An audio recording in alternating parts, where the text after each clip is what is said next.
বিসমিল্লাহির রহমানির রহিম। আসসালামু আলাইকুম রহমতুল্লাহ।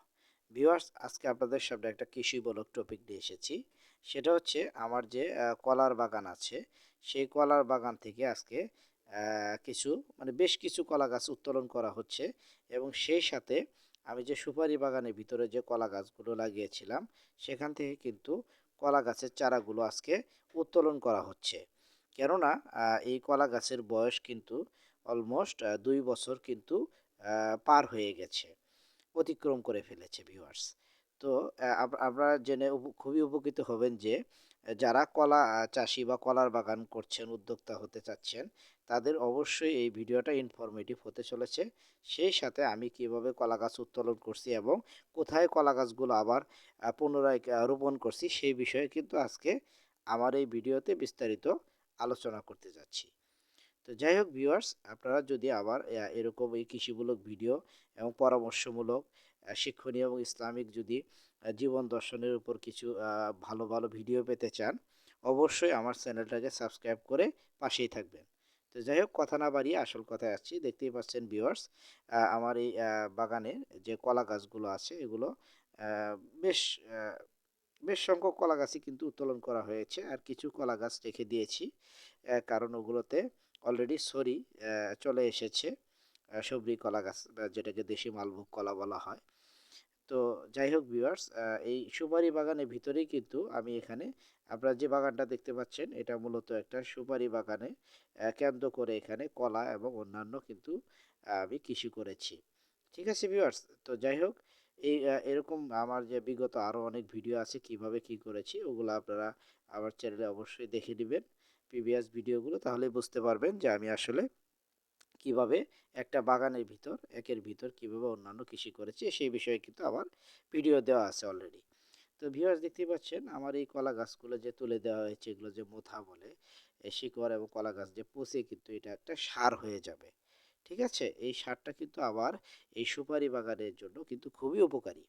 ঠিক আছে ভিউয়ার্স, তো যাই হোক, আপনারা দেখতেই পাচ্ছেন যে এখানে কিন্তু অলরেডি কলা গাছগুলো তুলে ফেলা হয়েছে। আমি দুইজন দিনমজুর শ্রমিককে নিয়ে এই কাজটা করেছি। যদিও তখন আমি ভিডিওটা করিনি। তো এই কাজটা শেষ হওয়ার পরেই কিন্তু আবার এই ভিডিওটা করা হয়েছে ভিউয়ার্স। তো যাই হোক ভিউয়ার্স, তো এরকম যদি আপনারা সুপারি বাগানের ভিতরে অন্যান্য কৃষি কি করা যায় এ বিষয়ে আপনারা অবশ্যই আমার কমেন্টে গিয়ে পরামর্শ দিবেন। যদিও আমি অলরেডি একটু সিদ্ধান্ত নিয়েই ফেলেছি যে নেক্সট টাইম আমি ইনশাল্লাহ এই সুপারি বাগানের ভিতরে আমি সাথী ফসল বা কৃষি হিসেবে ইনশাআল্লাহ আল্লাহ যদি সহায় থাকেন আমি এখানে কিছু পেঁপে চারা রোপণ করার একটা সিদ্ধান্ত নিয়েছি। তো সেই সাথে যদি আরও কোনো ভালো পরামর্শ বা কিছু থাকে, আপনারা যারা বিজ্ঞজন আছেন বা এ বিষয়ে যারা জানেন, তারা অবশ্যই আপনাদের মূল্যবান কমেন্টটা মতামত আপনারা আবার কমেন্ট বক্সে এসে দিতে পারেন। তো ভিউয়ার্স, আপনারা দেখতেই পাচ্ছেন আমার এই সামনে বাড়ির আগের সামনে কিন্তু আরেকটা বাগানে চলে এসেছে। এখানেও কিন্তু আমি মূলত এখানে কলার বাগানই করেছিলাম, অনেকগুলো কলা গাছ কিন্তু অলরেডি তুলে ফেলা হয়েছে। তো ভিউয়ার্স, আপনারা দেখতে পাচ্ছেন এখানে কিন্তু আমাদের জোড়া পুকুর আছে, যেটাকে মানুষ অনেকেই বলে এখানে মাস্টার এবং মেম্বার বাড়ির জোড়া পুকুর বা মাস্টার মেম্বারের জোড়া পুকুর।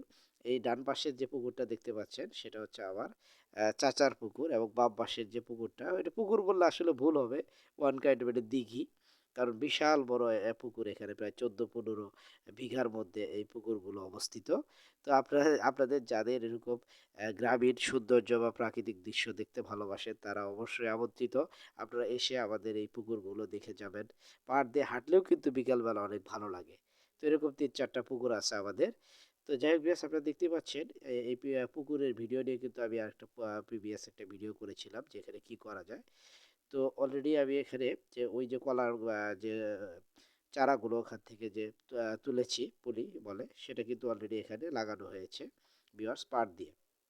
তো পাশাপাশি আরও কি করা যায় এই বিষয়ে কিন্তু আপনাদের মতামতের জন্য আমি ভিডিও দিয়েছিলাম ভিউয়ার্স।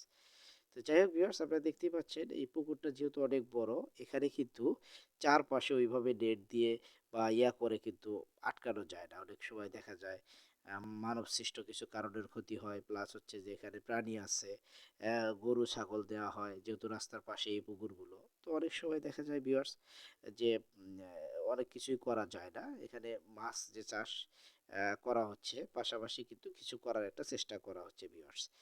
যদিও আমাদের এই পুকুরটা প্রায় 14 থেকে 15 বিঘার মধ্যে। আমার মরহুম বাবা আমাদের 3 ভাইয়ের নামেই কিন্তু এই পুকুরটা দান করেছেন। তো বর্তমানে আপাতত আমরা এই পুকুরটা কিন্তু লিজ দিয়েছি, মানে ভাড়া দিয়েছি আমার এক চাচাতো ভাইয়ের কাছে। তো যাই হোক, তা এই পাশাপাশি এই পুকুরের পাড় দিয়ে কিন্তু কিছু ফসল করা একটা প্রচেষ্টা, দেখতেই পাচ্ছেন ভিউয়ার্স। এখানে আমি এখানে সবরি কলা গাছ লাগিয়েছি। তো মাশাল্লাহ মোটামুটি ভালোই হয়েছে। কিছু পূর্বে লাগিয়েছিলাম, যদিও এর কিছু ক্ষতি হয়েছে। তো আমার ওই চাচাতো ভাইটাই কিন্তু এই যে সুন্দর করে নেট দিয়েছে, কারণ ও সামনে ভুট্টা করেছে, যেটা মাছের জন্য খুবই উপকারী। তো এই পাশাপাশি যেহেতু আমি ওখান থেকে কলার চারাগুলো উত্তোলন করলাম, তো যাই হোক ভিউয়ার্স, সেখান থেকে আবার এই সুন্দর করে সারি করে কিন্তু লাগিয়ে দিয়েছি। বাকিটা আল্লাহ ভরসা।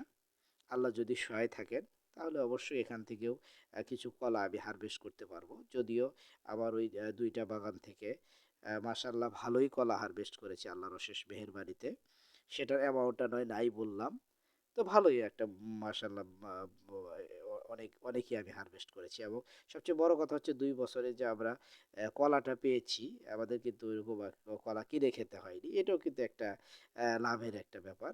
তো যাই হোক ভিউয়ার্স, আপনারা সবাই ভালো থাকবেন, আমার জন্য দোয়া করবেন। আসসালামু আলাইকুম রহমতুল্লাহ।